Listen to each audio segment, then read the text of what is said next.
La voix du peuple. La voix du peuple. La voix du peuple sur Radio Avou l'été. Bonjour à toutes et à tous, bienvenue dans votre émission La Voix du Peuple dans sa rubrique Interview exclusive.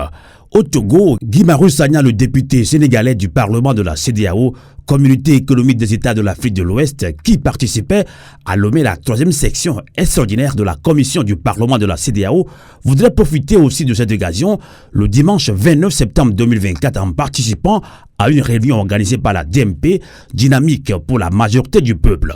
Cette réunion a eu lieu au siège du parti de la CDP à Lomé, sous l'égide de Mme Brigitte Kafi-Adjamago Johnson, députée à l'Assemblée nationale togolaise. Plusieurs citoyens de la société civile, dont le professeur David Ekwedose, ont pris part à cette rencontre avec le député Guy-Marius Sagna. Et c'est lorsque le public a commencé à chanter l'hymne national togolaise que des badauds, communément appelés des gros bras ou encore des milices, ont commencé à lancer des chaises agressant ainsi des personnalités qu'ils ont bien ciblées, notamment le député du Parlement de la CEDEAO, le Sénégalais Guy-Marius Sagna et Mme Brigitte Kafi-Adjamago Johnson. On note des blessés graves. Quelle est donc la situation? Nous en parlons tout de suite avec notre invité, le professeur David Ekwedose, premier porte-parole du Front citoyen Togo Debout. Radio Avou l'été, l'esprit patriotique. Professeur David Ekwedose, bonsoir. Que s'est-il réellement passé au siège de la CDPA hier dimanche? Bonsoir. Nous étions en fait réunis au siège de la CDPA. Nous avions été invités à assister à une rencontre avec l'honorable député du Parlement de la CEDEAO, M. Guy-Marius Sagna. Et la réunion venait à peine de démarrer. Et alors que le député invitait à se lever pour chanter l'hymne du Togo, une première chaise a valsé depuis l'arrière de la cour jusque sur le podium. Et ça a été le démarrage d'une violence inouïe, une violence terrible à l'encontre des participants. Je vous assure que ceux qui étaient venus avaient ciblé un certain nombre de personnes et s'y sont mis à plusieurs pour agresser, violenter, rouer de coups, notamment l'honorable député Guy-Marius Sagna et d'autres personnes qui étaient présentes à cette manifestation. Ces personnes qui ont agi à visage découvert. Il y avait plusieurs dizaines de personnes. Ces personnes étaient nombreuses, ces agresseurs étaient nombreux. Il y en avait plusieurs dizaines, donc ils ont agi à visage découvert. Il y a également des véhicules qui ont été saccagés, des véhicules de participants qui étaient garés dehors, donc qui ont été saccagés, des portables, des sacs contenant des effets personnels qui ont disparu. Monsieur Sagna qui avait également apporté son sac dans lequel il avait une forte somme d'argent, son téléphone, ce sac a disparu. Et voilà, les agresseurs sont ensuite repartis tranquillement, sans être inquiétés par des éléments des forces de l'ordre, sans être inquiétés par qui que ce soit. Aussitôt, les blessés ont été transportés dans une clinique juste à côté où les premiers soins leur ont été prodigués. Et ensuite, M. Guy-Marius Sagna a été transporté dans une autre clinique où les autorités de l'ambassade du Sénégal sont arrivées. D'autres personnalités politiques du Togo sont venues pour soutenir le député. Il y avait également des responsables nigériens qui étaient à Lomé pour d'autres activités, des responsables de la société civile du Niger qui étaient à Lomé pour d'autres activités, qui sont venus apporter leur soutien parce que personne ne pouvait admettre ce qui venait de se passer, cette barbarie que nous avions vécue en direct. Et on avait le sentiment que ces agresseurs avaient été envoyés pour poser cet acte malveillant à l'endroit de M.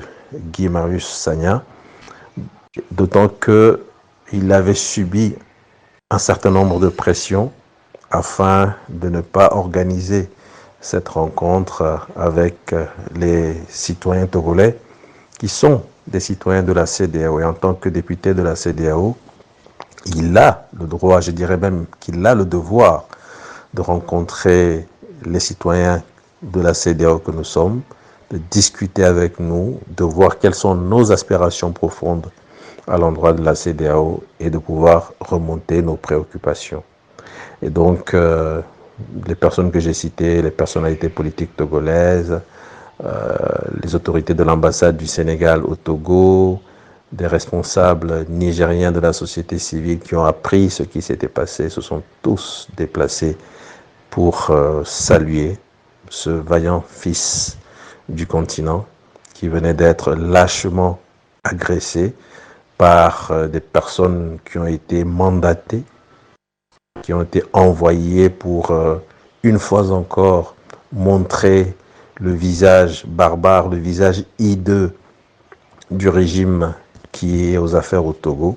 Et cela ne nous honore pas. Aujourd'hui, il suffit de regarder sur les réseaux sociaux les différents commentaires qui sont faits par les amis du Sénégal, par les amis d'Afrique, et même au-delà, et où tout le monde dit encore que ce qui vient de se passer démontre une fois encore le caractère répressif de ce régime qui est au Togo.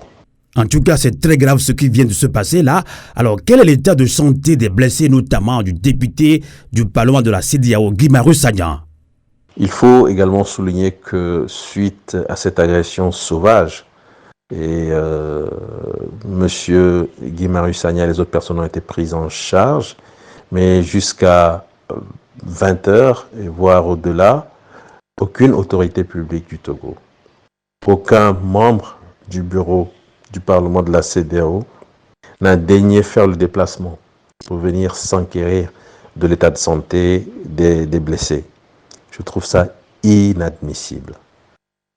Inadmissible que dans un pays qui se dit terre d'accueil, qu'on puisse ainsi agresser un fils d'Afrique, un digne fils, allais-je dire, du continent, que des personnes sans foi ni loi puissent se mettre à plusieurs contre quelques personnes pour les violenter, les tabasser, les rouer de coups, que l'autorité publique ne puisse pas dans les minutes qui suivent réagir, interpeller, sortir un communiqué et rendre visite pour au moins dire qu'on compatit. Et ce régime, une fois encore, démontre ce qu'il est réellement, et cela ne nous honore pas, nous qui sommes de ce pays, nous qui sommes du Togo. Alors, professeur David Kwidoussé, la situation est très grave. Des membres de la société civile togolaise ont déjà commencé à dénoncer cela, même dans le milieu panafricain également. Alors, devant cette situation, comment expliquez-vous l'attitude des forces de l'ordre togolaises sur les lieux lorsqu'elles sont restées passives à cette agression? Oui, Amos, on peut effectivement se poser la question de savoir, mais pourquoi est-ce que ces miliciens ont pu, une fois encore, perpétrer leurs actes ignobles sans être inquiétés? Aucun n'a été interpellé. Je dis bien aucun. Pourtant, nous avons des forces de l'ordre, nous avons des forces de sécurité qui sont en mesure d'intervenir lorsqu'il y a des situations de ce genre. Et pour cette fois-ci, voilà que des personnes en nombre important interviennent pendant de très longues minutes pour agresser d'autres personnes, et que les forces de la gendarmerie qui ne sont pas loin n'interviennent pas, qu'on ne fasse pas appel à d'autres forces pour venir voir ce qui se passe, interpeller les personnes qui sont à l'origine de ces actes de violence. C'est terrible. Je pense que cela suscite beaucoup d'interrogations quant aux complicités.